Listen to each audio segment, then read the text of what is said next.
Gaza में चल रहा भयंकर खून खराबा पीएम नेतन्याहू पर बहुत भारी पड़ने जा रहा है। इजराइल जहां पूरे गाजा पर कब्जा करने जा रहा है, तो वहीं पर इजराइल के 4 यूरोपीय दोस्तों ने गाजा में रहे फिलिस्तीनियों को फिलिस्तीन देश की मान्यता दे दी है। और ये वो 4 यूरोपीय देश हैं जो इजराइल के बेहद करीबी और जिगरी दोस्त माने जाते थे, लेकिन उसके बावजूद इन्हें फिलिस्तीनियों को देश की मान्यता देकर गाजा युद्ध में नेतन्याहू की बाजी को पलट कर रख दिया है। इधर नेतन्याहू ने ऐलान कर दिया है कि इजराइल मरते दम तक फिलिस्तीन को एक देश कभी नहीं बनने देगा। रिपोर्ट देखिए।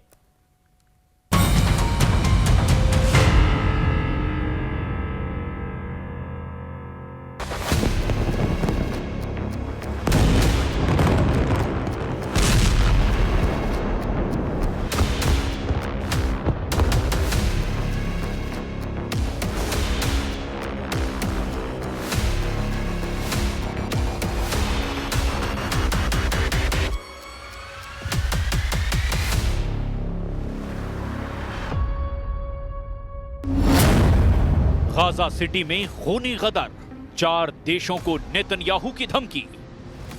7 अक्टूबर 2023 से अब तक गाजा जंग को 717 दिन से ज्यादा हो चुके हैं। हमास के हमले के बाद से प्रधानमंत्री नेतन्याहू का खूनी बदला इतना घातक और व्यापक होगा, दुनिया में किसी को भी इसकी उम्मीद नहीं थी। गाजा में पिछले 90 दिनों से इजरायली सेना खूंखार हमले कर रही है। गाजा सिटी से लाखों फिलिस्तीनियों को दक्षिण दिशा की तरफ भागने को मजबूर कर दिया गया है। अब तक सरकारी आंकड़ों के मुताबिक 65,000 से ज्यादा फिलिस्तीनी मारे जा चुके हैं।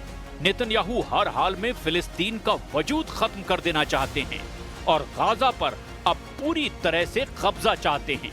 हम आपको पीएम नेतन्याहू के सख्त तेवर और पश्चिमी और यूरोपीय देशों से इजराइल से सीधे टकराव से जुड़ा वो सच भी दिखाने जा रहे हैं जो गाजा युद्ध को बेहद भयंकर बना चुका है। आपको यकीन नहीं होगा कि फिलिस्तीन को इजराइल के दोस्त माने जाने वाले ब्रिटेन, कनाडा, ऑस्ट्रेलिया और पुर्तगाल ने फिलिस्तीन राष्ट्र यानी देश की मान्यता देकर नेतन्याहू और ट्रंप को पूरी तरह से बौखला दिया है। खबर है कि इसके अलावा 6 और देश हैं जो इजराइल के प्रधानमंत्री नेतन्याहू को ठेंगा दिखाकर फिलिस्तीन को एक देश के रूप में मान्यता देने जा रहे हैं। संयुक्त राष्ट्र महासभा में द्विराज्य समाधान पर विश्व शिखर सम्मेलन में इजराइल को गाजा में नरसंहार और फिलिस्तीन को देश के रूप में मान्यता देकर भयंकर गदर मचने जा रहा है। इधर नेतन्याहू ने धमकी दी है कि वो अमेरिका में मीटिंग के बाद जब इजराइल लौटेंगे तो ब्रिटेन, कनाडा, ऑस्ट्रेलिया, पुर्तगाल को भी तगड़ा जवाब देंगे, जिन्होंने फिलिस्तीन को एक देश के रूप में मान्यता दी है। तो चलिए देखते हैं कि गाजा में आखिर इस वक्त क्या चल रहा है और नेतन्याहू के लिए फिलिस्तीन एक देश के रूप में कैसे नासूर बनता जा रहा है। तबाह इमारतें, खंडहर शहर और मलबे में दबी हजारों लाशें आज गाजा की तस्वीर बन चुकी हैं। इस वक्त इजरायली सेना के सैकड़ों टैंक गाजा सिटी में या तो घुस चुके हैं या फिर घुसने की तैयारी में हैं। लाखों फिलिस्तीनी गाजा सिटी को छोड़कर दक्षिण दिशा की तरफ भागने को मजबूर हो चुके हैं। समंदर किनारे मीलों लंबा सफर तेज धूप में फिलिस्तीनी कर रहे हैं। उस पर भी इजरायली हवाई हमलों ने गाजा सिटी के चीथड़े उड़ा दिए हैं। लगभग 65% ऊंची इमारतें तबाह हो चुकी हैं। 2 साल से युद्ध में जूझ रहा गाजा इजरायली हमलों के चलते खंडहर में तब्दील हो चुका है, साथ ही अकाल से जूझ रहा है। फिलिस्तीनी अधिकारियों ने बताया कि इजरायली सेना ने 22 सितंबर को जॉर्डन अस्पताल को खाली करने का आदेश दिया है। इजराइल पर हमास के खूनी और बेरहम हमले की सजा पूरा गाजा भुगत रहा है। तस्वीरें देखकर पूरी दुनिया में इजराइल के खिलाफ सवाल खड़े होने लगे। इजराइल के दोस्त और हमदर्द माने जाने वाले 4 देशों ने फिलिस्तीन को एक देश के रूप में मान्यता देकर अब नेतन्याहू के होश उड़ा दिए हैं। नेतन्याहू ने इन 4 देशों को सीधी धमकी दी है।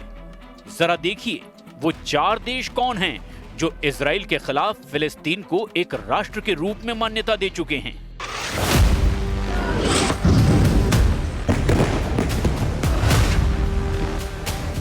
21 सितंबर 2025 को 4 देशों ने फिलिस्तीन को एक राष्ट्र के रूप में मान्यता दे दी।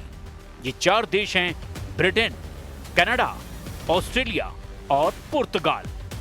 ये कदम गाजा में चल रहे युद्ध और वेस्ट बैंक में इजरायली बस्तियों के विस्तार के खिलाफ बढ़ते अंतर्राष्ट्रीय असंतोष के बीच उठाया गया है। ब्रिटिश प्रधानमंत्री कीर स्टारमर ने कहा कि ये मान्यता 2 राष्ट्र समाधान की दिशा में एक कदम है जो हमास को कोई फायदा नहीं पहुंचाता। कनाडा के प्रधानमंत्री मार्क कार्नी ने इसे शांतिपूर्ण सह अस्तित्व और हमास के अंत की दिशा में कदम बताया। ऑस्ट्रेलियाई प्रधानमंत्री एल्बनीज ने भी इसे 2 राष्ट्र समाधान के लिए गति प्रदान करने का हिस्सा माना। पुर्तगाल ने कहा कि फिलिस्तीन को देश की मान्यता देना फिलिस्तीनियों का वो अधिकार है जिसे कोई रोक नहीं सकता। ब्रिटेन, कनाडा, पुर्तगाल और ऑस्ट्रेलिया ने औपचारिक रूप से फिलिस्तीन राज्य को मान्यता दे दी है। इसके अलावा 6 और देश फ्रांस, बेल्जियम, लग्जमबर्ग, माल्टा, सैन मैरिनो और अंडोरा भी फिलिस्तीनियों को एक राष्ट्र की मान्यता देने की कोशिश में लगा हुआ है। हैरानी की बात तो ये है कि ये कदम संयुक्त राष्ट्र महासभा की बैठक से पहले ही उठाया गया है। फिलिस्तीन को देश की मान्यता देने के लिए होने वाली संयुक्त राष्ट्र महासभा की बैठक से पहले इजराइल ने भी बड़ी कार्रवाई की है। इजरायली सेना ने गाजा सिटी अस्पताल को खाली कराया है। वहीं इटली के यूनियनों ने गाजा के लोगों के प्रति समर्थन दिखाते हुए 24 घंटे की हड़ताल का ऐलान कर दिया है। इसके चलते इटली से इजराइल जा रही विस्फोटकों की खेप को रोक दिया गया।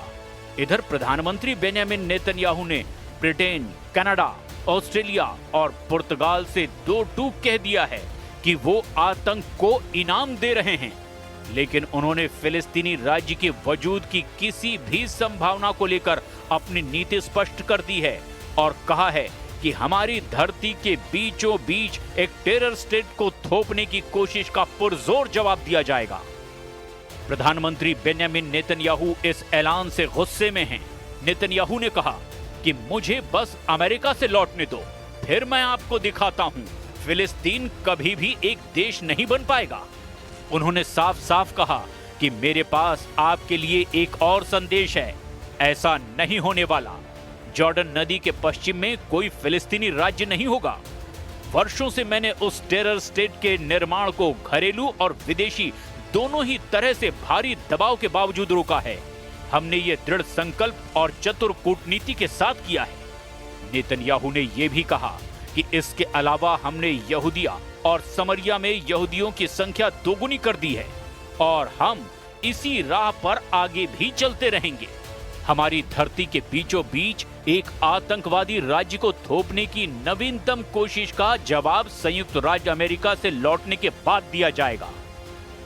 नेतन्याहू का ये संदेश, या फिर अगर यूं कहें कि ये धमकी इसीलिए अहम है क्योंकि ब्रिटेन, कनाडा, पुर्तगाल और ऑस्ट्रेलिया पारंपरिक रूप से इजराइल के सहयोगी रहे हैं, लेकिन अब ये देश फिलिस्तीनियों के कब्जे वाले क्षेत्र से एक स्वतंत्र मातृभूमि स्थापित करने के लक्ष्य का समर्थन करने वाले 140 से ज्यादा दूसरे देशों के साथ शामिल हो गए हैं और माना जा रहा है कि संयुक्त राष्ट्र महासभा की बैठक में इस मुद्दे पर गर्मा-गर्म बहस हो सकती है।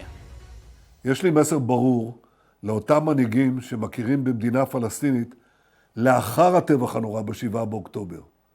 אתם מעניקים פרס עצום לטרור. ויש לי מסר נוסף עבורכם. זה לא יהיה. לא תקום מדינה פלסטינית ממערב לירדן. במשך שנים אני מנעתי את הקמתה של מדינת טרור זו מול לחצים אדירים, גם מבית וגם מן החוץ. עשינו זאת בנחישות ועשינו זאת בתבונה מדינית. לא כל שכן. הכפלנו את ההתיישבות היהודית ביהודה ושומרון ונמשיך בדרך זו.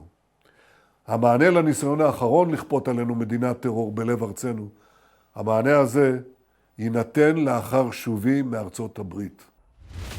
गाजा में इजराइल का अभी ऑपरेशन गिदोन चैरियट्स 2 है जो 16 सितंबर 2025 को शुरू हुआ और उसका मकसद हमास के सैन्य और शासकीय ढांचे को पूरी तरह से नेस्त नाबूद करना है, बंधकों को मुक्त कराना और गाजा के ज्यादातर हिस्सों पर नियंत्रण भी स्थापित करना है। फिलहाल ये अभियान गाजा सिटी पर केंद्रित है, जहां इजरायली सेना ने भारी हवाई हमले और जमीनी कार्रवाइयां शुरू की है, इजरायली रक्षा बल ने यहां 2 डिवीजनों को तैनात किया है जो शहर के केंद्र की ओर बढ़ते जा रहे हैं और इस अभियान में रिमोट नियंत्रित विस्फोटक वाहनों का प्रयोग किया जा रहा है। संयुक्त राष्ट्र और कई देशों ने इसे नरसंहार और मानवीय संकट बढ़ाने वाला बताया है। गाजा सिटी से लगभग 3,50,000 लोग विस्थापित हो चुके हैं और 65,000 से ज्यादा फिलिस्तीनी मारे जा चुके हैं। गाजा में हो रहे इन भयानक हमलों को देखिए। Rafale crossing, Khan Yunus, Gaza city जैसे इलाकों पर इजरायली मिसाइल और हवाई हमलों ने गाजा के चीथड़े उड़ाकर रख दिए हैं।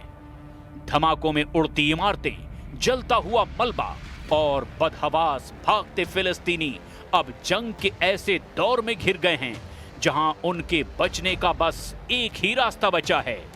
जान बचानी है तो गाजा से भागो। इजराइल के प्रधानमंत्री नेतन्याहू ने 2 टूक कह दिया है कि जब तक गाजा पर इजराइल का पूरा कब्जा नहीं हो जाएगा तब तक इजरायली सेना इसी तरह से गाजा में मौजूद हमास के ठिकानों पर हमले करती रहेगी। नेतन्याहू ने लगभग 48 घंटे पहले गाजा में फिलिस्तीनियों को चेतावनी देते हुए 2 टूक कहा था कि गाजा के वो इलाके पूरी तरह से खाली कर दो जहां पर इजराइल कब्जा करने जा रहा है।